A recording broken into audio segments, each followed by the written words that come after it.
I'm here at Government House at the Royal Military Academy, Sandhurst, outside London, where the French President Emmanuel Macron has just been holding talks with the British Prime Minister Theresa May about defence and immigration, of course, in the context of Brexit. After those talks were over, I sat down with President Macron to discuss those issues, but also France's role in the wider world, with China, and of course, with President Trump.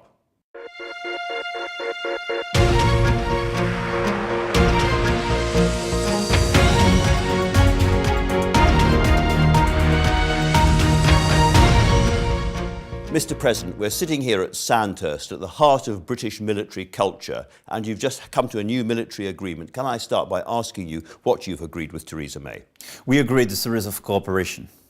Cooperation in terms of capacities on future projects, like the FCAS, new capacities for new weapons in the future, which represents very huge investments, but it's very much important because we have this very strong relationship in terms of defense. That's a bilateral relationship, nothing to deal with Brexit. Is this because the Russians are tooling up with new weapons all the time and there's a threat from the east, or what? No, not just the threat from the east. We have a series of security issues. Obviously, we have security issues coming from the east, but we have to deal with Middle East, with, in Africa, the war against terrorism. And that's why we decided this cooperation in terms of capacities and a series of new weapons, because that's very much important from a strategic and operational point of view. We decided on our side to commit ourselves in 2019 for cooperation in Estonia, in the framework of NATO. So that's a series of very concrete cooperation on the short run, because we have the same vision of security and collective threats. Let me ask, if I may, about the wider picture. Do you think it's possible, in Theresa May's words, for Britain to have a deep and special relationship with the EU after Brexit? I do hope.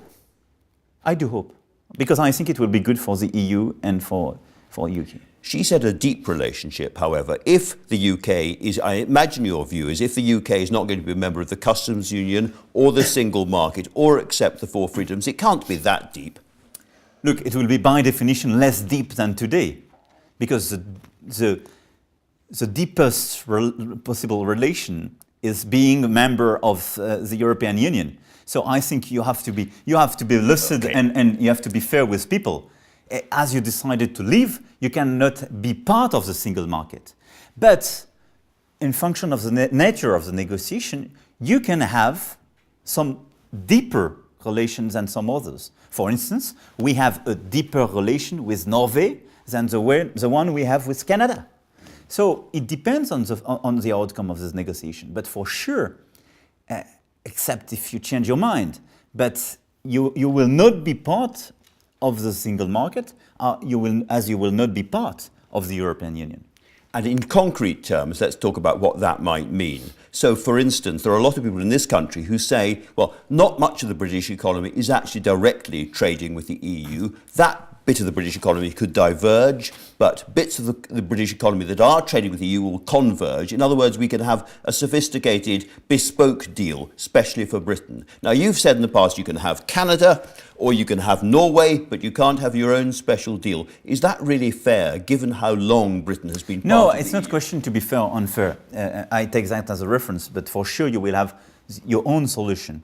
And my willingness, and so that there will be a bespoke special solution for Britain. Sure, but you will. I take these two references because this special way should be consistent with the preservation of the single market and our collective interest.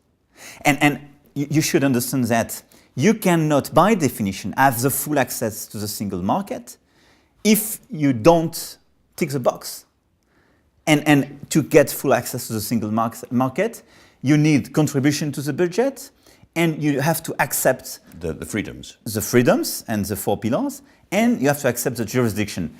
As soon as you decide not to join these preconditions, it's not a full access. So it's something perhaps between this full access and a trade agreement. But what's important is not to make people think or believe that it's possible to have your cake and eat it. Exactly.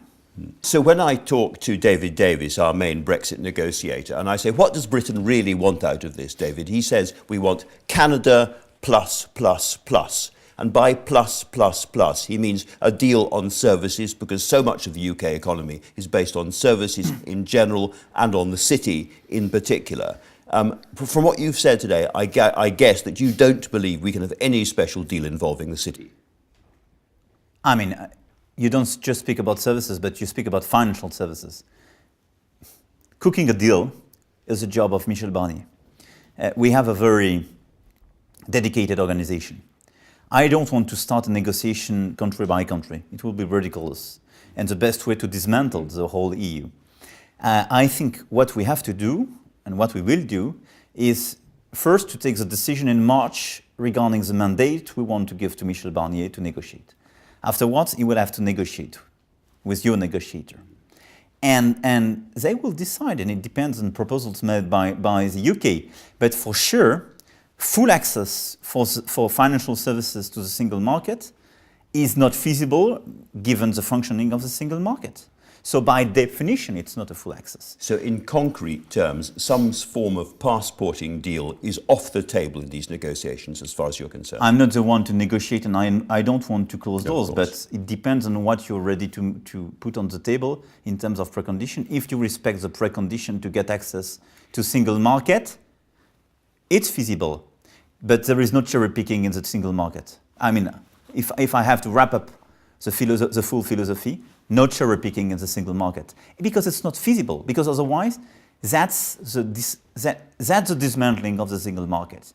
And for me, it's one of the pillars of the European Union and something you loved in the past. And you say that you're not negotiating, and that's absolutely right. But when you went to China, for instance, you were very much saying that one of the consequences of Brexit, you thought, was to reaffirm Paris's centrality in the financial system. And France has made a very, very strong pitch to British financial institutions to come over to Paris. How is it going?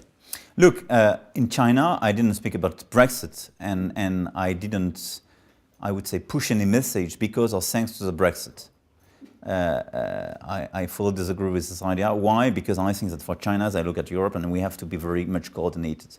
And we are linked, and we are closely linked on nuclear and a series of topics very, very much important for both of us vis-à-vis China. Second, in terms of European dialogue on financial services, but for sure, we want to attract the maximum activity. Why? Because this decision has an impact for a lot of players. So a lot of players will decide to be part of the EU and the Eurozone. And have to choose between different countries. So there is a competition between different countries. Of course there is. The case, I suppose... And you had this decision regarding the regulator. As you leave, you lost this regulator, and it will come to Paris. I suppose the case for the city is that it has built up a very big part of the whole global financial system, and to unplug the city from the rest of the European financial structure is a big risk and a danger.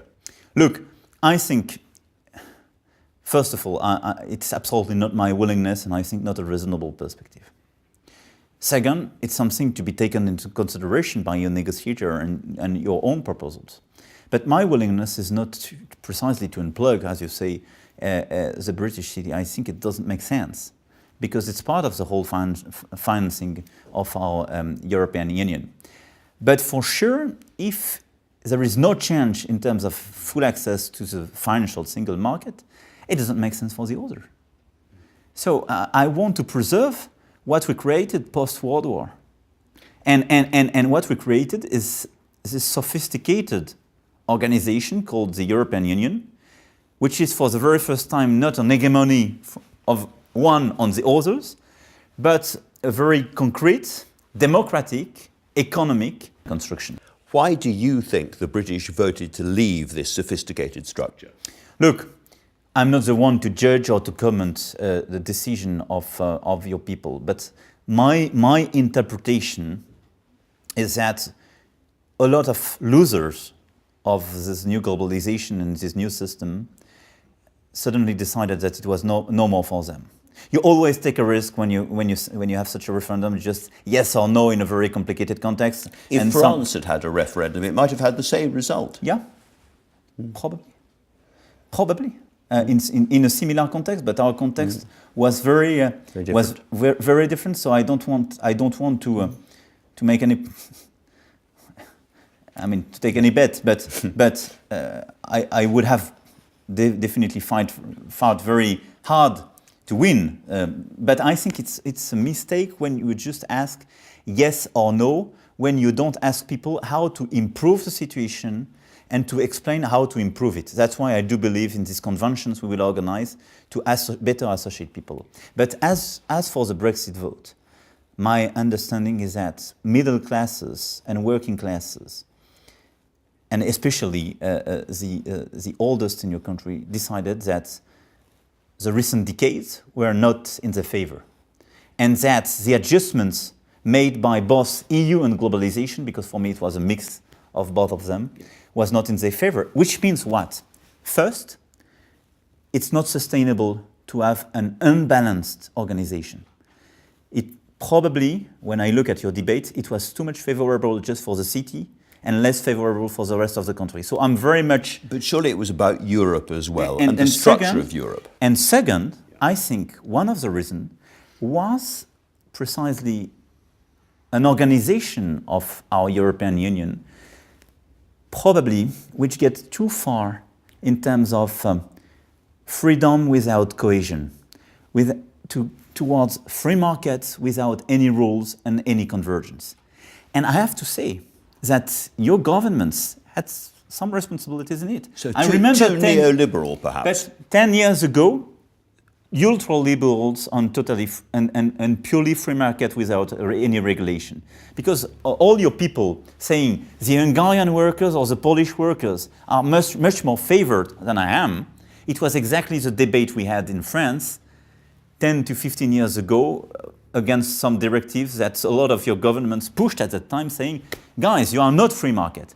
I do believe in free market. I do believe in a market economy, but we need regulation and convergence, which means that what we lost in the recent years in Europe, that's a convergence and solidarity message.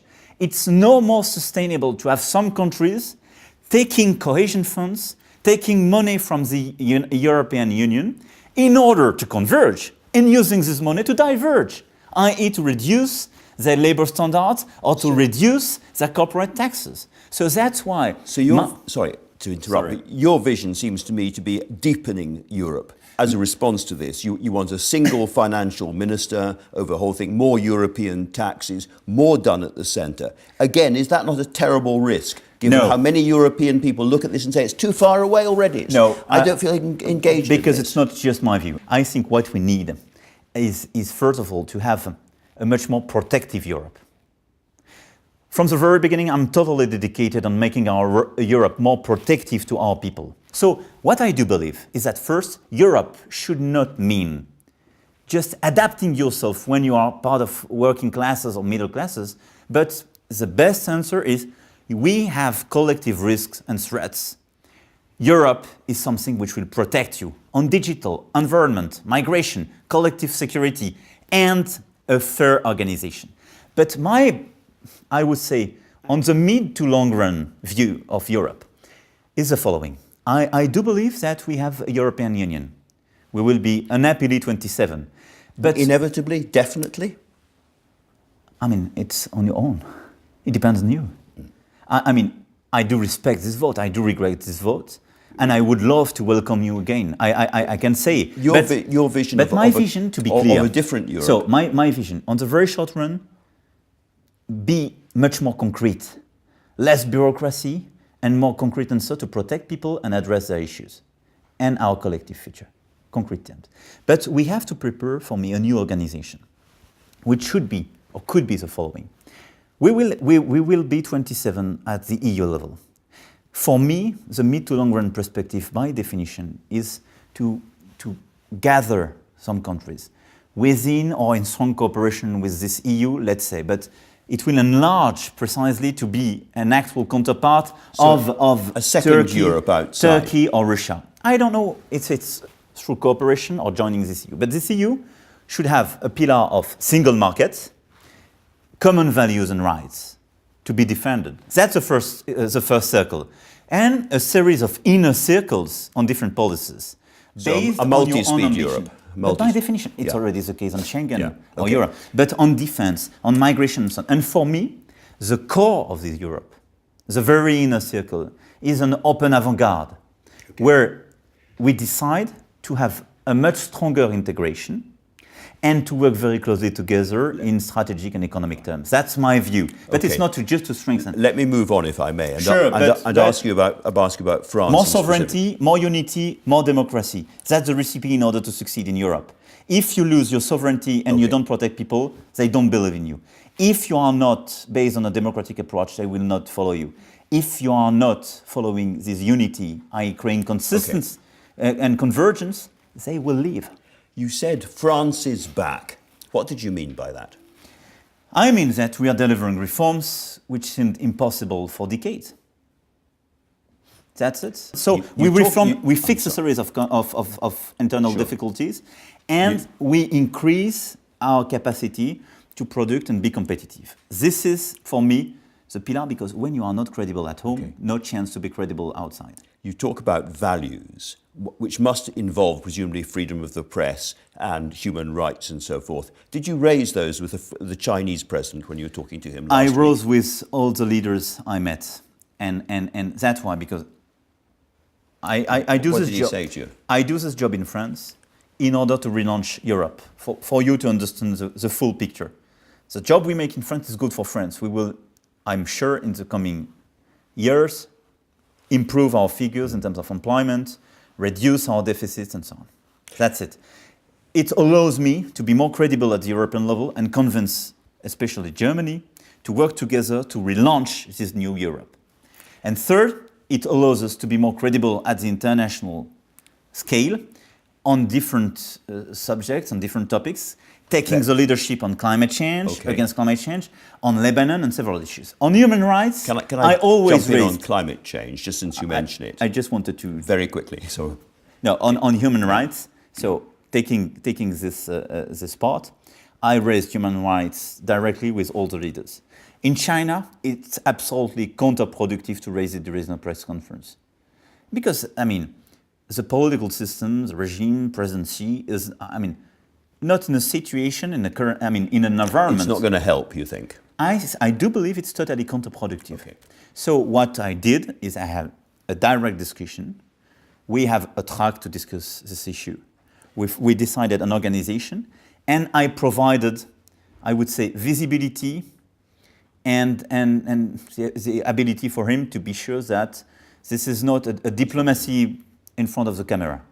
So that's it. It's different when I speak with President Erdogan, because we had hours of discussion on human rights and specific situations, but I issued a very clear statement. Let me ask you, if I may, about that. Yet another leader, and wonder what you thought when you got up in the morning and read what President Trump, I can't say the word, had said about certain African countries, S-hole countries. He denies it, but a lot of people say he used that word. And among the African countries who were outraged and very offended by that were many Francophone countries, many French-speaking countries in Africa. I wonder, did you share their outrage? For sure. So, for sure, it's not a word you can use. And if we want precisely to build peace, development in this country, and a respectful relationship. You can't use those kind of words. But by definition, and I think a lot of our issues both in Middle East and in Africa is due to a lot of frustrations, due to a lot of past humiliations. Yeah. And we have to understand that. And I do believe that we have to respect all the countries. That's what we owe them, and that's much more efficient. So I have a very direct relationship with President Trump. We have a very good relationship. You sat down with him for dinner at the top of the Eiffel Tower. I wonder what you make of him as a person, having come across him closely. Look, I think he is not a classical politician. So first of all, he was elected by the American people. Mm-hmm. He is the president of the United States. And that's a great country and that's a great ally. So I want to work with him, and I think we built a very strong relationship. We disagree on several topics. Sure. I call him very regularly. I'm always extremely direct and frank. He is. Sometimes I manage to convince him. And sometimes not. I fail. Do you wake up in the morning thinking, what has he tweeted this night? No, no, because I think we should not overplay the situation and these tweets, because that's a sort of mix between personal and political reaction, and I think it's not feasible when you're president of a republic like the US Republic, but like the French one. To respond too much like that. But the reason I'm asking, with a slight smile on my face, but it is very, very serious. We've got something like the North Korean situation. When Trump basically says, my nuclear button's bigger than your nuclear button, a lot of people in the world think this is just slightly unhinged and very dangerous. Yes, but the best answer you can provide to that is what? Just to say, we have to work very closely and seriously to force North Korea to come back to the table of negotiations. We have to follow the UN sanctions and implement them. And the critical country in order to deliver is China. Absolutely. And that's what we discussed with President Xi. And so talking about bringing countries it's just back, calm down, everybody.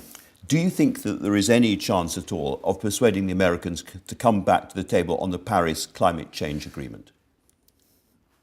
First of all, I don't think there is any option to come back to the table of negotiations to the Paris Agreement. I've always been very clear. It's negotiated and signed.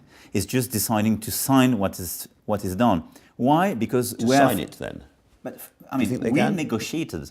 100 and more than 180 countries signed and are being ratifying. Come on, we will not renegotiate for one people. So I do believe that's a big mistake. Fine. I told him, but there is no new negotiation. You join or you don't join. China decided to remain in the loop, and we will deliver. I think we have to accelerate. But what I see is that private sector and states in the US are following this line. They are trying to comply with the agreement. So we will do it. I think that's a mistake, but there will be no renegotiation, but I hope an option to join the treaty as negotiated. Very final question. You said you were going to be a Jupiter-like president. What did you mean by that? I think I never used like that, this expression. When I was asked, but you know how it functions, and people just capture one word and take it without the context. I think I was just commentating the full context, but my point was just to say, when you preside, you have to preside. It's different from governing, and you have to avoid permanent comments, to avoid a sort of day-to-day presence without strong decisions. You have to have a bit of élan, a bit of gloire. I would not say that's exactly following sign. You need efficiency, authority, humanity. So that's why the third pillar is not compatible with Jupiter. Or anything of this kind. But what's important to me, and the message I wanted to say, is that our credibility is to explain what we want to do, to deliver, to change the country, to prepare the country to the new century. That's what we are doing in France, because that's a precondition to succeed in Europe. And our role in this world is to help everywhere to build peace. That's it. That's my job. President Macron, thank you very much indeed. Thank you very much, Andrew. Thank you very much. Thanks very much.